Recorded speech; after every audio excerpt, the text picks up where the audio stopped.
Generally peaceful pa rin sa pangkalahatan ang Coronadal. Binigyang diin ito ni City Chief of Police Lieutenant Colonel Peter Pinalgan Jr. Ayon kay Pinalgan, kung may mga nagaganap mang krimen sa lungsod nitong mga nagdaang buwan, ang mga ito ay minor incidents at agad din namang nareresolba ng PNP.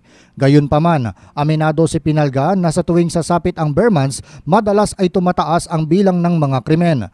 Kaya ayon kay Pinalgan, mas pinalakas pa ngayon ng PNP ang pagbabantay ng seguridad sa lungsod. Hiling lang nito sa publiko na tulungan ang PNP sa pagpapanatili ng katiwasayan. Ito ayon pa sa nasabing police official ay sa pamamagitan ng pag-report sa kanila ng mga crime incidents at kahina-hinalang mga personalidad. Not all the time andyan sa tabi nila ang ating kapulisan. Kinakailangan natin ang ating mga kababayan na manatili at patuloy na magiging mapagmatsyag at i-report kaagad sa ating kapulisan kung meron man silang nakikitang krimen o mga insidente. Si Coronadal City Chief of Police Lieutenant Colonel Peter Pinalgan Jr.